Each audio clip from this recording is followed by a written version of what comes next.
As our topic says, it's talking about the art of parenting.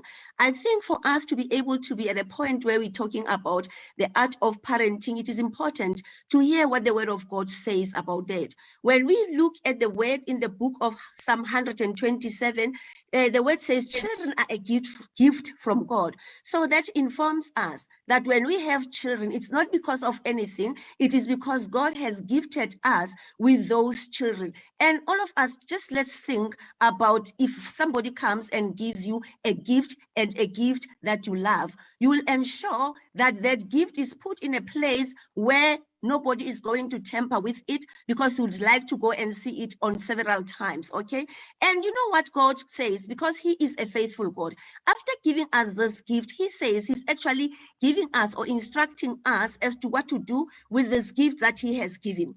In the book of Proverbs 22:6, he says, teach the child in the way that he should go, so that when he grows, he follows exactly that. In the Life Application Bible, it says, teach the child to choose the correct path. So this gift that we have been given, we are instructed as to how to handle it. In the book of Deuteronomy 6:7, it says, and these ways I am commanding you this day shall be on your heart. And he says, you shall teach them diligently to your children. So we are given the instructions as to how to handle, as to how to parent these children. We are told by the word of God. When we talk of parenting, what are we actually talking about?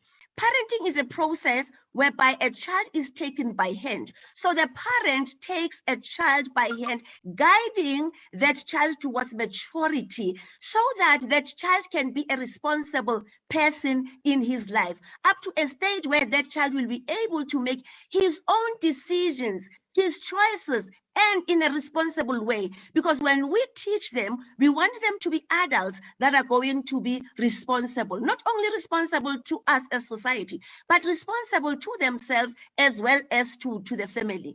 As our program director has alluded, that this process is not an easy process, even though it is very, very rewarding. Every parent knows that this process is rich with emotions. It has so many uncertainties. It has joys, it has sorrows. So it's important for us to understand that parenting is not a one-size-fits-all.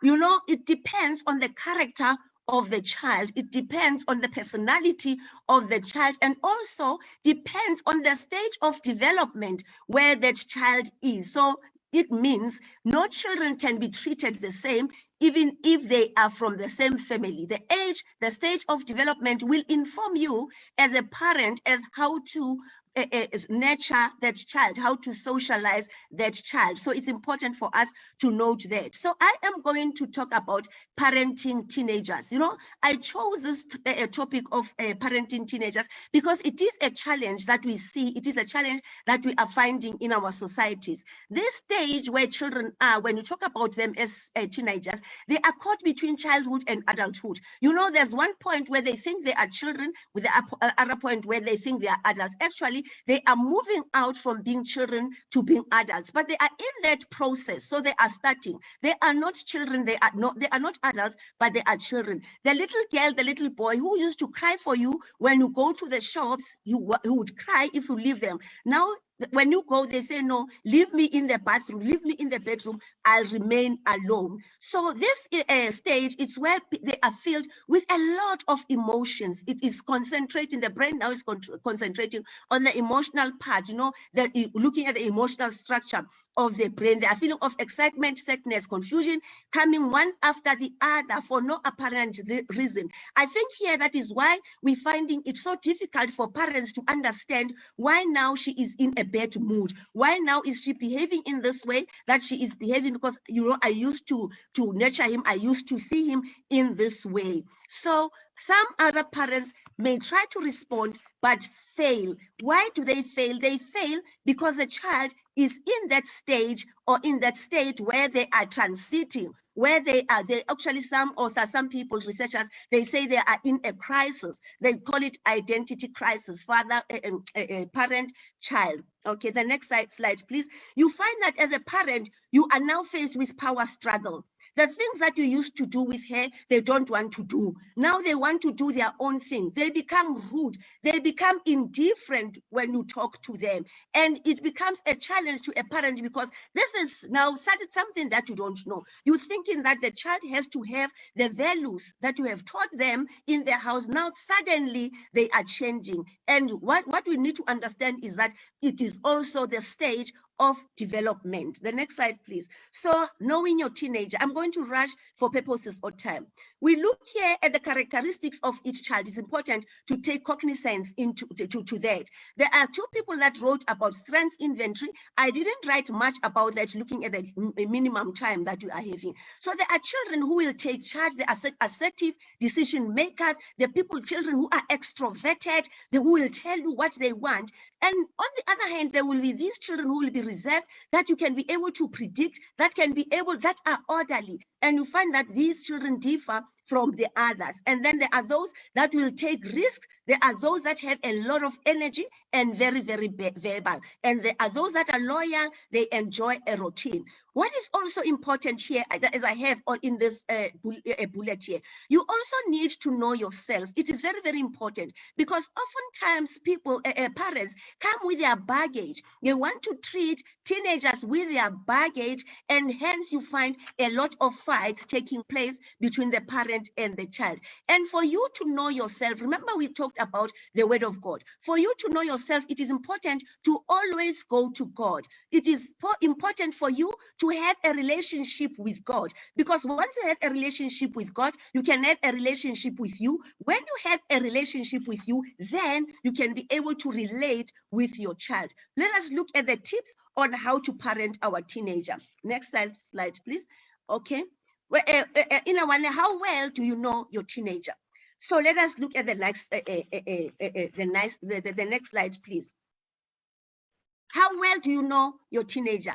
It is important for us to know our teenagers, as we said in that slide, the kind of teenager or the person that I am dealing with. So here are a few tips that I'd like us to take home. It is important for us to try and understand what they are saying. What we are trying to understand, we're going to become active listeners. It's so, when I look at the people, it's so easy for us to communicate and listen to other people. But when it comes to our teenagers, we don't want to listen to them because we think we are adults, we think we are parents, and then we can do as we want. So don't get emotional or take it personally when they do things, because this is just the job of parenting. When you really think about it, there's no reason to be mad at your child for being themselves. It is just that they are not able to make a choice. So there's one lady that I was seeing sometime where she was so emotional. She was so angry because her teenager wrote a note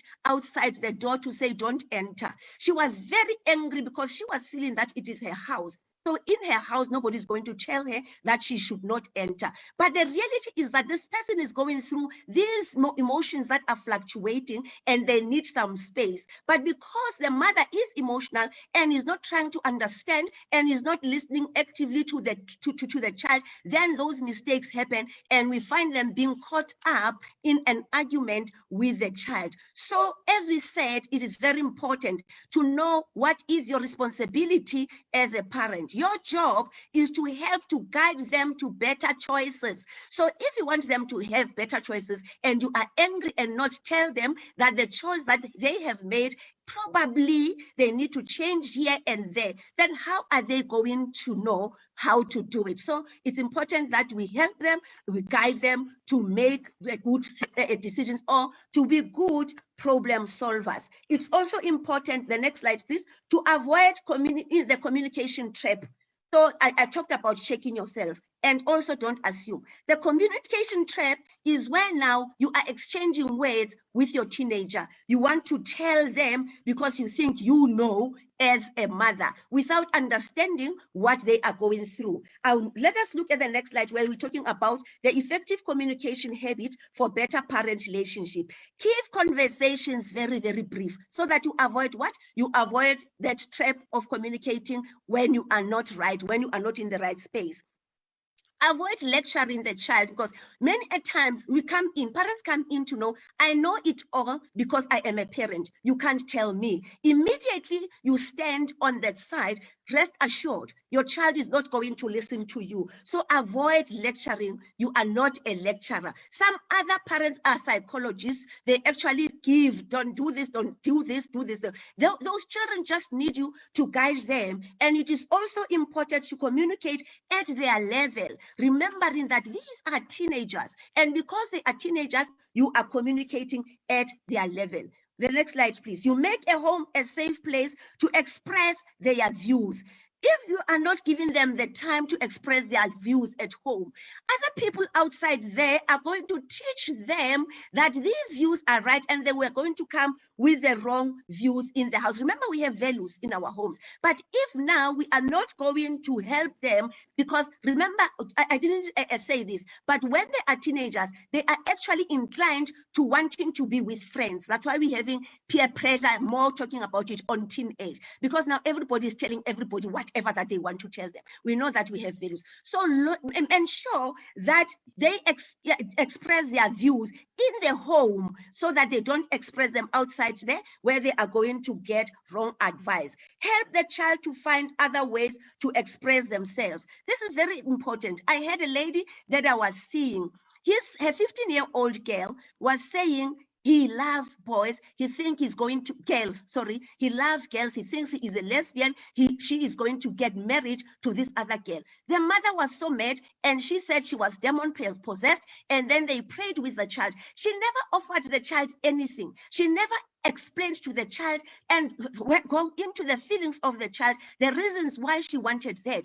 But instead, she was there to tell the child that she was demon possessed. She even took the child to the priest, to the pastor, to pray for the child. The child was not ever given any opportunity. And this child, where did she get this from? Outside? We don't know. What we know is that this child is coming with that view. And for us to know that, we need to find out from her and offer guidance if we think she is not following the right way. So we need also to establish a complaint time. I like the complaint time because it minimizes the trap of you being caught into fights with the child. So you say to her, if there's anything that I am not doing right, please write a complaint and tell me. And then we are going to schedule time where you are going to give the complaints, and I'm going to read about the complaints, and we are going to discuss them. In that way, you are giving her the opportunity to say what they want, and you assure them that they can write it, and you assure them that it is between me, and you assure them of confidentiality,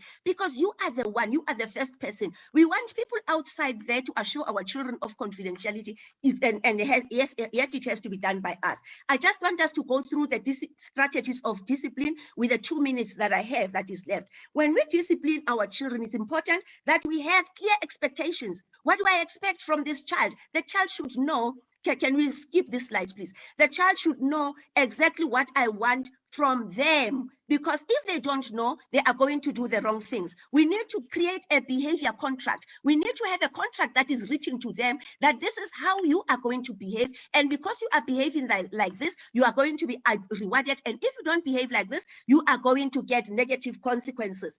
Also, the next slide, please. Allow them to offer input. Let them be part of the decision making of those strategies or those rules, expectations that you put in place. Be prepared to enforce the rules, and then also own up to your own mistakes as a parent, and then review the contract over very often, because they are teenagers. They are definitely going to wrong one way or the other. In conclusion, enjoy the time with your teens, because very soon they will be out of your life. There is a quotation by Kevin Hayes. He says, as your kids grow, they may forget what you said, but won't forget how you made them feel.